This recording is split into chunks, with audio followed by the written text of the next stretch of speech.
2023년 마지막 날, 마지막 주일입니다.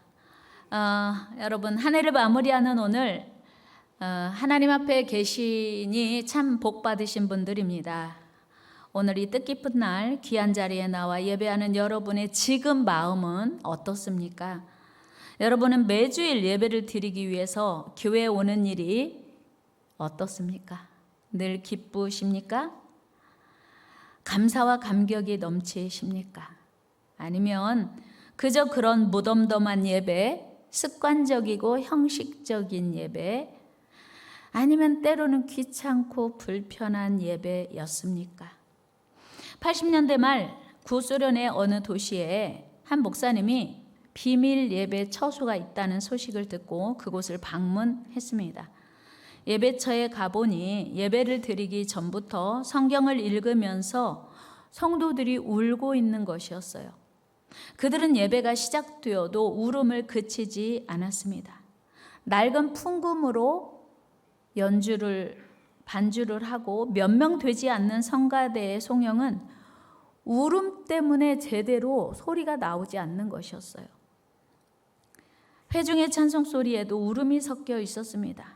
설교를 들을 때도 성찬을 나눌 때도 마찬가지였습니다. 이상한 생각이 들어서 예배를 마친 후에 물었습니다. 왜 그렇게 성도들이 울면서 예배를 드립니까? 무슨 일이 있습니까? 그러자 놀랍게도 그들의 대답은 이러했습니다.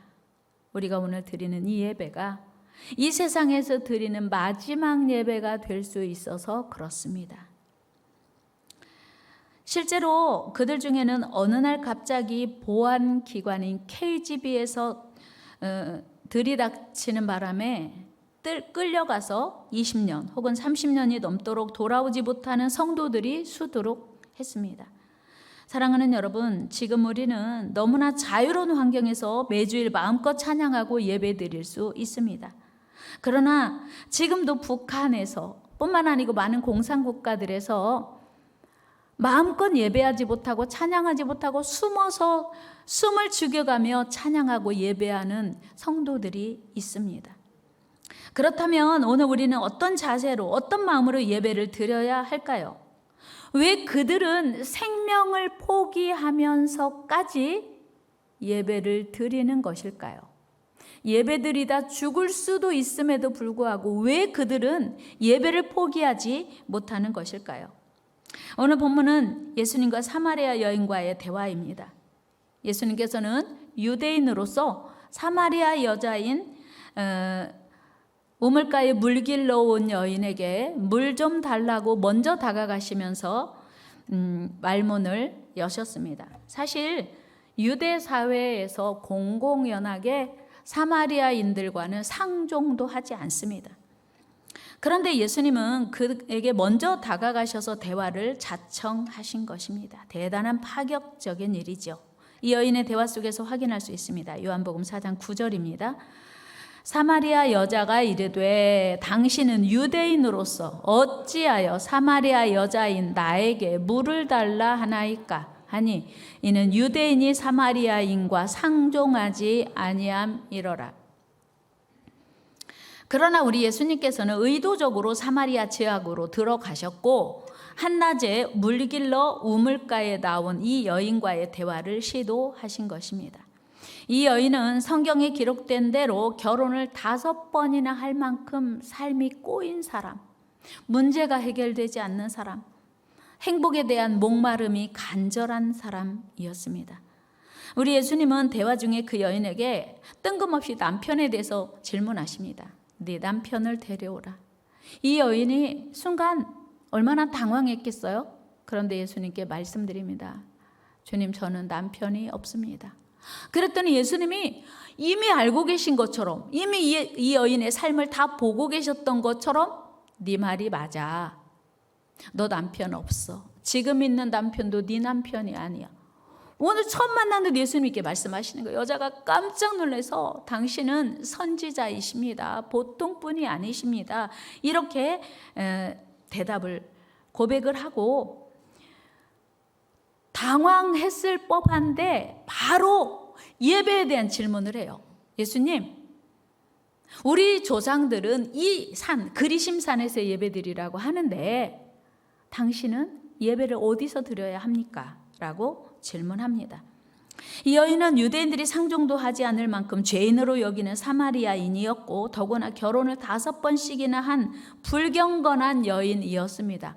예배와는 어울리지 않을 것 같은 여인이었는데 예수님에게 예배에 대한 질문을 했다면, 여러분 생각해 보세요. 예수님이요 요한복음 3장에서 니고데모를 만나거든요. 니고데모는 유대인의 지도자요 바리새인이었어요. 우리가 바리새인이라고 하면 어감상 선입견으로 예수님의 책망을 받은 사람이지만 유대 사회에서는 바리새인은 최고의 하나님을 잘 알고 믿는 사람이에요. 우리 요한복음 3장 1절로 가봅니다. 시작. 그런데 바리새인 중에 니고데모라는 사람이 있으니 유대인의 지도자라. 여러분 예배에 대해서 말씀을 할 것 같으면 유대인의 지도자요 바리새인 니고데모와 예수님이 예배에 대한 말씀을 하셨어야 되는데 그와는 거듭남에 대한 말씀만 하시고 예배에 대한 말씀 안 하셨어요. 그런데 요한복음 4장에서 이 사마리아 여자가 예배와 전혀 어울릴 것 같지 않는 이 사마리아 여자가 예수님에게 예배에 대해서 질문을 하는 거예요. 야, 진짜 사람은 외모로 볼 게 아니구나 하는 걸 알게 돼요. 여러분 우리 옆 사람과 인사해요. 사람은 외모로 볼 게 아닙니다. 우리 하나님은요 사람 중심 봐야 된다고 했어요. 어떻게 예배와 전혀 어울릴 것 같지 않는 이 여인이 예배를 어디서 드려야 되는지 궁금히 여기고 예수님께 첫 질문을 드립니다. 사람을 외모로 판단했더라면 예수님이 사마리아에 가지도 않았고 이 여인과 얘기하지도 않았겠죠.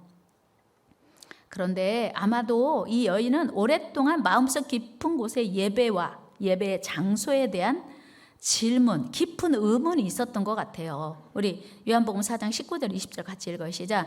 여자가 이르되 주여 내가 보니 선지자로소이다. 우리 조상들은 이 산에서 예배하였는데 당신들의 말은 예배할 곳이 예루살렘에 있다 하더이다. 아멘. 지금 예배에 대한 의문이 많았고요. 장소에 대한 의문이 많았습니다. 당시 유대인들은 당연히 예루살렘에서만 예배를 드려야 한다고 생각했습니다. 그러나 사마리아인들은 그리심산에서 예배를 드려야 한다고 믿었습니다.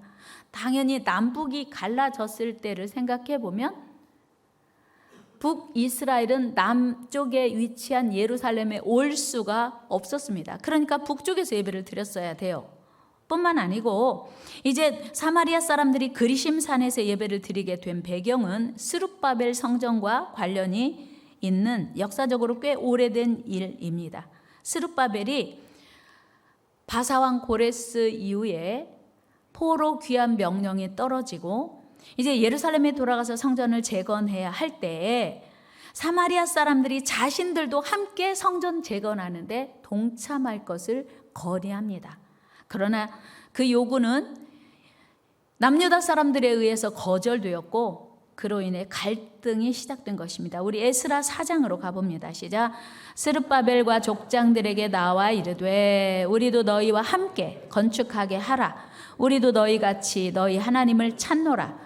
아수르 왕 에살핫돈이 우리를 이리로 오게 한 날부터 우리가 하나님께 제사를 드리노라 하니 스룹바벨과 예수아와 기타 이스라엘 족장들이 이르되 우리 하나님의 성전을 건축하는데 너희는 우리와 상관이 없느니라. 바사왕 고레스가 우리에게 명령하신 대로 우리가 이스라엘의 하나님 여호와를 위하여 홀로 건축하리라 하였더니. 아멘. 사마리아 사람들이 우리도 같이 할게, 우리도 끼워줘. 유대인들이 안 돼.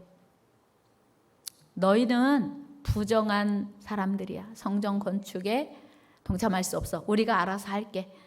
당연히 이제 남유다 사람들이 이제 그 예루살렘 성전을 재건했고 사마리아 사람들은 그 좌절 때문에 대안으로 BC 322년에 그리심산에 자신들만의 성전을 세우게 되었습니다. 그 이후 약 200년간 예루살렘 성전 그리고 그리심산 성전에서 같이 사마리아인들은 북이스라엘 후손들은 그리심산에서 예배를 드렸고 남유다 사람들은 예루살렘에서 예배를 드렸습니다. 그러다가 BC 129년에 하스몬 왕조의 힐카누스에 의해서 그리심산 성전이 파괴되었습니다. 그러나 그들은 그리심산이 축복의 산이라고 믿었기에 그곳을 여전히 기도처로 사용했던 것입니다. 이에 사마리아 여인은 하나님께로 나아가려면 어디서 예배를 드려야 하는지 예수님께 질문한 거예요. 이에 대한 예수님의 대답이 무엇이었습니까? 예수님께서는 예배는 예루살렘이 아니고 그리심산이 아니고 영과 진리로 드려야 돼. 이 여인이 그동안 궁금했던 거 어디서 예배를 드려야 하나님이 받으시는 거야 라고 고민했는데 오늘 예수님의 말씀은 예루살렘이 아니고 그리심산이 아니고 영과 진리로 예배를 드려야 돼. 예배는 장소가 문제가 아니고 하나님이 받으시는 분이 영이시기 때문에 예배를 받으시는 분이 영이시기 때문에 영과 진리로 드려야 한다고 말씀합니다. 요한복음 4장 21절 말씀 읽어요. 시작. 예수께서 이르시되 여자여 내 말을 믿으라. 이 산에서도 말고 아멘. 24절도 같이 읽겠습니다. 시작. 하나님은 영이시니 예배하는 자가 영과 진리로 예배할지니라. 아멘. 여러분 지금 사마리아 여인이 예배 장소가 어디인지에 대해서 묻는 이유가 무엇이었어요? 아마도 이 여인은 그동안 많은 상처와 고통과 슬픔을 안고 살면서 예배, 하나님이 받으시는 예배 한 번 드리면 내 삶의 문제가 다 해결될 텐데 예배를 드릴 수 없는 거예요. 성전이 없으니까. 그 예배에 대한 갈망, 목마름 때문에 오늘 예수님께 이런 질문을 드린 것입니다. 그 예배를 드릴 수 있다면 위로받고 치료받고 회복될 텐데 하는 갈망이, 그 절박함이 그 여인 안에 있었던 것입니다. 그렇습니다. 지금도 여전히 예배는 상처와 아픔으로 고통받는 우리 모두에게 하나님의 위로와 치료를 주는 중요하고 대단히 필요한 하나님과의 관계입니다. 그런데 이 여인이 놓친 것이 있어요. 그것이 무엇입니까? 그렇게 소중한 예배는 지역이나 장소가 중요한 것이 아니라는 사실이에요. 여러분, 우리 하나님은 예루살렘 성전 안에만 갇혀 계시는 분이 아닙니다. 하나님은 천지에 충만하세요. 그럼에도 당시 유대인들은 우리 하나님은 예루살렘 성전이라는 특정 지역, 예루살렘이라는 특정 지역과 예루살렘 성전이라는 특정 공간 안에 가두었던 것입니다. 여러분, 사실 이스라엘 왕 다윗도 예루살렘 성전을 하나님의 임재하시는 보좌로 여겼습니다. 그는 예루살렘을 큰 임금의 성읍이라고 지칭했습니다. 그러나 그럼에도 불구하고 예배의 본질은 어떤 지역이나 장소가 아니라 오직 왕 되신 하나님께 나아가는 것, 하나님을 만나는 것, 하나님께 영광 돌리는 것, 이것이 예배예요. 같이 해요. 예배는 왕 되신 하나님께 나아가는 것. 그렇습니다. 예배는요, 왕 되신 하나님께 나아가는 거예요. 왕 되신 하나님을 만나는 거예요. 오늘 여러분 왕 되신 주님을 만나기를 축복합니다. 그러므로 우리의 예배는요, 하나님이 원하시는 예배, 내가 원하는 내 예배, 내 형편 따라 드리는 예배가 아니고 하나님이 원하시는 예배를 드려야 합니다. 온 마음으로 중심으로 드리는 예배. 사실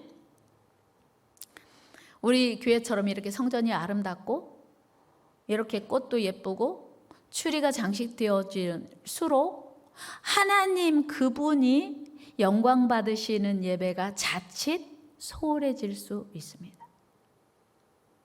예배의 화려함 때문에 예배에 참여하는 구성원이 저명 인사가 많을수록 성가대 찬양이 화려할수록 사실은 하나님 그분이 주목받아야 되는데 하나님이 도외시되고 교회 안에 여러 가지 다른 어떤 부분들이 사실은 주목받을 수 있는 우려가 있음을 우리는 기억해야 합니다.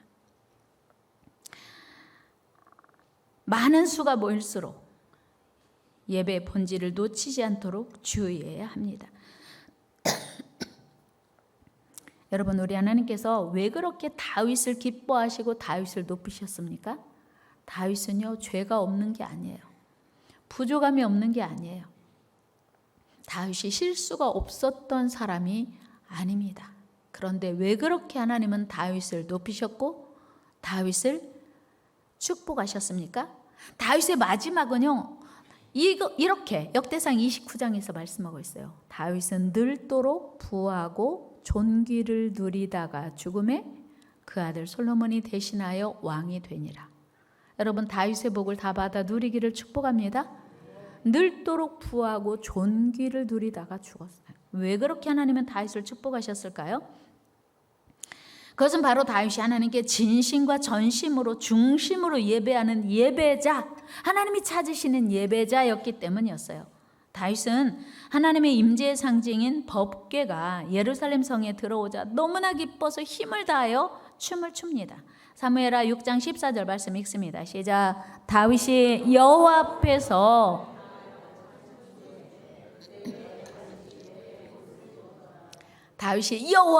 힘을 다하여, 오베데돔의 집에 있던 법궤가 예루살렘 성에 들어올 때 너무 좋아서 너무 기뻐서 감사해서 힘을 다하여 춤을 췄는데, 옛날에 옷은 속옷도 없고 바지 그 허리를 잘 조이는 뭐 고무줄도 없고 밴드도 없어서 그냥 대충 끈으로 묶었는데 너무 열심히 춤추다가 옷이 올랑 내려가 버렸네요. 그런데 다윗은 여호와 앞에서 힘을 다하여 춤췄다고 성경은 말씀하고 있습니다. 이때 다윗의 그 중심이 하나님께 상달되었기에 하나님께 귀히 여김을 받았다는 것입니다. 다윗은 평상시에도 예배에 대해서 얼마나 진심과 정심을 다했는지 모릅니다. 다윗의 고백에서 확인할 수 있습니다. 21절 말씀 같이 읽겠습니다. 시작. 다윗이 미갈에게 이르되 이는 여호와 앞에서 한 것이니라. 그가 내 아버지와 그의 온 집을 버리시고 나를 택하사 이스라엘의 주권자로 삼으셨으니 내가 여호와 앞에서 뛰놀리라. 아멘. 보세요. 이 말씀에요, 한 절에 여호와 앞에서가 두 번 있어요. 여호와 앞에서 한 것이다. 여호와 앞에서 뛰놀리라.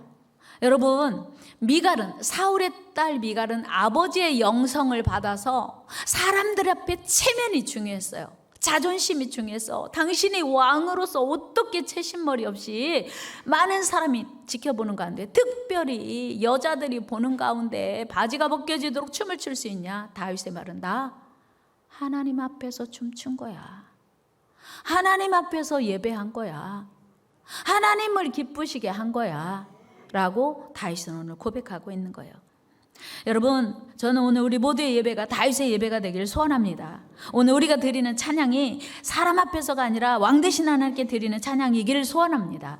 오늘 우리가 드리는 기도가 사람 앞에 드리는 기도가 아니고 왕 되신 하나님 앞에 드리는 기도가 되기를 소망합니다. 이것이 예수님이 말씀하시는 영과 진리로 드리는 예배입니다. 그러나 다윗의 부인 미갈은 다윗의 이런 모습이 철저하게 사람 앞에서, 여종들 앞에서 하는 것으로 여기고 업신여겼다. 다윗의 그 춤추는 모습을 업신여겼어요. 우리 16절 말씀 읽어요. 시작. 여호와의 궤가 다윗성으로 들어올 때 사울의 딸 미갈이 창으로 내다보다가 다윗 왕이 여호와 앞에서 뛰놀며 춤추는 것을 보고 심중에 그를 업신여기니라. 아멘. 다윗은 여호와 앞에서 춤췄는데 미갈은 사람 앞에서 춤춘 것으로 보고 업신여겼다고 말씀하고 있어요.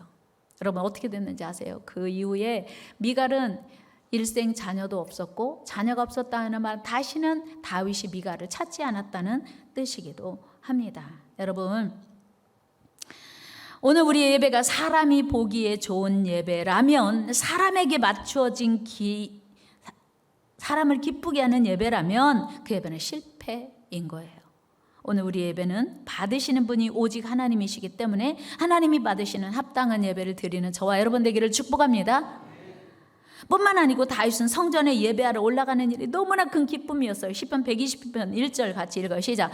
사람이 내게 말하기를 여호와의 집에 올라가자 할 때 내가 기뻐하였도다. 아멘. 여러분, 오늘 시편 122편은 다윗의 시예요. 주제가 뭐냐면 성전에 올라가는 노래예요. 다윗은요, 성전에 올라갈 때마다 기뻤어요. 하나님께 예배할 수 있는 것이 기쁨이었어요. 감사였어요. 감격이었어요. 여러분 성전에 나올 때마다 기쁘십니까? 여러분, 오늘 이 자리에 나오면서 이런 마음이었어요. 야, 오늘 주일이다. 오늘 마지막 주일이야. 예배 드리러 가자. 성전에 가자. 기쁨으로 오셨습니까? 여러분, 다윗처럼 성전에 올 때마다, 예배할 때마다, 성전이건 가정이든 가정 예배가 됐든 목장 예배가 됐건 예배는 기쁨입니다. 하나님이 받으시는 예배를 기뻐하시기를 축복합니다. 다윗은요, 예배 때마다 감격과 감사가 있었어요. 성전에 나올 때마다 기쁨을 주체하지 못했어요. 그래서 다윗은 이런 고백을 또 합니다. 6절 말씀 읽어요. 시작. 예루살렘을 위하여 평안을 구하라. 예루살렘을 사랑하는 자는 형통하리로다. 아멘. 예루살렘이 장소라면, 예루살렘이 그 지명이고 성전이라면 무슨 뜻일까요? 예루살렘의 평안을 구하라? 예루살렘은요, 예배를 상징하거든요. 그러면 예루살렘이 평안하다는 건 뭐예요? 만약에 전쟁이 일어나면 예배를 드릴 수 있다 없다? 없어요. 그러니까 예루살렘의 평안을 구하라는 말은 예루살렘에서 예배할 수 있는 환경이 되도록 기도하라는 말이에요. 또한 예루살렘을 사랑하는 자는, 다른 말로 하면 예배를 사랑하는 자는, 예배를 사모하는 자는 형통하리니. 여러분, 형통의 비결이 예배에 있다는 걸 아십니까? 그래서 예배 성공자가 인생의 성공자인 거예요. 예루살렘을 사랑하는 자는 형통하리로다. 다윗의 고백이 우리 모두의 고백되기를 축복합니다. 여러분, 예배는 장소보다 중요한 게 중심이에요. 예배는 왕 대신 하나님을 높이는 일, 그분께 영광 돌리는 것이기 때문입니다. 여러분, 이런 다윗과 사울의 차이가 무엇이었습니까? 이스라엘 초대왕 사울은요, 다윗과는 달리 모든 영광을 하나님께 돌리지 않았습니다. 예배를 하찮게 여기고 귀찮게 여기고 해치우는 걸로 여겼어요. 사울은요, 본인이 이스라엘의 왕이었기 때문에 자기를 왕으로 세우신 하나님을 잊어버렸어요. 내가 왕인데 내 맘대로 해야지. 예배를 하찮게 여기고 해치우는 삶을 살았습니다. 어떻게 되었어요? 하나님께 버림받았어요. 예배를 귀찮게 여기고 하찮게 여기는 사울은 하나님께서 왕으로 세운 것을 후회하고 버림받았어요. 우리 사무엘상 15장 23절 읽어요. 시작. 이는 거역하는 것은 점치는 죄와 같고 완고한 것은 사신 우상에게 절하는 죄와 같음이라. 왕이 여호와의 말씀을 버렸으므로 여호와께서도 왕을 버려 왕이 되지 못하게 하셨나이다 하니. 아멘. 무슨 얘기예요? 왕이 언제 여호와의 말씀을 버렸어요? 하나님 그분을 사울은 두려워하지 않았어요. 그분을 왕으로 섬기지 않았어요. 여러분, 에덴 동산에서 아담과 하와가 추방당한 이유가 무엇입니까? 에덴 동산의 주인으로 살도록 하나님이 아담과 하와에게 위탁하셨어요. 그러나 주인은 나야. 잊지 마. 이 증거가 뭐냐면 선악과를 먹지 말라고 한 것은 에덴 동산의 주인은 하나님 나야, 이건 거예요. 그런데 아담과 하와가 자기가 에덴 동산에 있는 모든 동물, 식물 이름을 다 짓고 운영할 수 있는 정권을 위임받으니까 자기가 왕으로 생각했어요. 자기가 주인으로 생각했어요. 그래서 왕 대신 하나님의 그 명령, 지엄하신 명령을 어기고 선악과를 먹은 이후에 왕 대신, 주인 대신 왕에게 쫓겨난 것입니다. 여러분, 여러분의 인생은 우리 것이 아닌 거 기억해야 돼요. 다 같이 내 인생은 내 것이 아니라 우리의 주인 대신 하나님 것입니다. 그렇습니다. 하나님이 지금 건강 주셨고 생명 주셨고 하나님이 우리에게 기회 주셔서 지금 살아있는 거예요. 이거 잊어버리면 안 돼요. 내 인생의 주인은 내가 아니라 하나님이신 거예요. 이것이 예배의 출발인 것입니다. 여러분, 예배는 왕 대신 하나님을 높이는 것, 왕 대신 하나님께 영광 돌리는 것입니다. 오직 하나님을 왕으로 섬기는 저와 여러분 되기를 축복합니다. 여러분, 다윗은요 하나님만을 왕으로 섬겼어요. 하나님만을 높였어요. 그랬더니 그의 인생이 그렇게 복되고 아름다웠어요. 다 같이 예배의 성공자가 인생의 성공자다. 그렇습니다. 우리 모두 예배 성공자 됩시다. 우리 옆 사람과 인사해. 우리 예배 성공자 됩시다. 여러분, 하나님께서 애굽에서 종살이하던 이스라엘 백성들을 왜 출애굽시켰죠? 목적이 있었다고요. 여러분, 이 컵의 목적이 뭐예요? 이 컵의 사명이 뭡니까? 이 컵은 물을 담는 거예요. 그래서 목마를 때 목을 축여주는 거, 이게 사명이에요. 그런데 이 사명을 안 한다면 이 컵은요 사명이 없는 거예요. 이스라엘 백성들을 하나님께서 출애굽시킨 이유는 하나님께 예배하는 자로 삼으신 거예요. 출애굽기 분명히 말씀하고 있습니다. 5장 1절 말씀 읽어요. 시작. 그 후에 모세와 아론이 바로에게 가서 이르되 이스라엘 하나님 여호와께서 이렇게 말씀하시기를 내 백성을 보내라. 그러면 그들이 광야에서 내 앞에 절기를 지킬 것이니라 하셨나이다. 아멘. 무슨 얘기예요? 예배 드려야 된다는 얘기예요. 뿐만 아니고 3절 말씀도 같이 읽어봐요. 3절 시작. 그들이 이르되 히브리인의 하나님이 우리에게 나타나셨은즉 우리가 광야로 사흘길쯤 가서 우리 하나님 여호와께 제사를 드리려 하오니 가도록 허락하소서. 아멘. 보세요. 출애굽의 목적이 예배. 우리 인생의 목적도 예배예요. 자, 출애굽의 목적이 예배였다면 우리를 죄에서 구원해 주신 이유가 무엇일까요? 예배. 하나님, 우리의 왕 대신, 우리의 주인 대신 하나님께 예배하기 위해서 우리를 오늘까지 살려주시는 거예요. 하나님의 예배를 통해서 우리를 만나기 원하세요. 출애굽기 25장 22절 말씀 읽어요. 시작. 거기서 내가 너와 만나고. 아멘. 여러분, 성막을 광야에서 건축하라고 한 이유는 거기서 하나님을 만나기 위해서, 하나님과 교제하기 위해서 성막을 지은 거예요. 여러분, 잊어버리면 안 돼요. 우리가 사는 목적은 예배다. 다 같이 우리가 살아있는 목적은 예배다. 우리가 살아가는 목적도 예배다. 믿습니까? 여러분, 우리는 예배하기 위해서 살고 있는 거고요. 하나님이 우리에게 가장 기대하시는 것이 예배입니다. 여러분, 이 사명을 감당하시기 바랍니다. 말씀 마무리합니다. 2023년 한 해를 마무리하는 오늘 우리는 겸손하게 우리 예배를 돌아보아야 합니다. 혹시 우리 예배가 형식적인 예배는 아니었는지 회개해야 돼요. 여러분, 왕 대신 하나님 앞에 나간다면 예배 시간에 어떻게 딴 생각을 하고 핸드폰을 만지고 졸고, 우리가 왕 대신 하나님 앞에 나아가 그분을 만나는 것이 예배라면 우리 예배 자세는 달라져야 된다고 생각해요. 여러분, 오늘 사마리아 여인은 예수님을 만난 이후 그 모든 목마름이 다 해결됐습니다. 모든 문제 다 해결됐어요. 주님을 만나면 해결되는 거예요. 그래서 오늘 사마리아 여인에게 감사가 감격이 문제가 해결된 것처럼 우리에게도 그 은혜가 있기를 축복합니다. 그 증거가 무엇이냐면 예수님을 만나고 나니까 부끄러운 것도 잊어버리고 자존심도 체면도 다 없어졌어요. 그래서 물동이도 던져버리고 자존심도 던져버리고 동네로 들어가 메시아 예수 그리스도를 전하기 시작했습니다. 이것이 주님을 만난 자의 모습입니다. 여러분, 예배가 살 길입니다. 왕께 드리는 영적 예배가 우리를 살립니다. 온전한 예배는 신앙생활의 출발입니다. 예배가 성공하면 신앙생활이 성공이 시작되는 것입니다. 그러나 이스라엘 백성들은 이런 영적 예배가 아니고 그야말로 형식적이고 습관적인 예배를 드림으로 하나님께 심한 책망과 꾸중을 들었어요. 이사야 1장 12절 말씀 읽어요. 여러분, 자다가 다 같이 큰 소리로 시작. 너희가 내 앞에 보이러 오니 이것을 누가 너에게 요구하였느냐? 내 마당만 밟을 뿐이니라. 아멘. 여러분, 오늘 여기에 몇백 명이 모였는데 예배 끝나고 누가 기도해 보세요. 하나님, 오늘 예배 몇 명 드렸습니까? 하면 여기 있는 숫자대로 하나님의 예배를 받으셨다고 할지 아무도 몰라요. 마당만 밟고 왔다 갔다 하는 사람도 분명히 있다고 하나님 말씀하신 거 보니, 그래서 말라기서에 보면 너희가 하나님께 습관적이고 형식적인 예배를 드리는 것을 내가 질렸다 그랬어요. 그래서 누가 성전문을 닫았으면 좋겠다 그랬어요. 예배 드리지 못하러 오게. 오늘 우리 예배 다시 돌아봐야 돼요. 하나님이 기뻐하시는 예배, 하나님이 원하시는 예배, 왕께 드리는 예배 드리는 저와 여러분 되기를 축복합니다.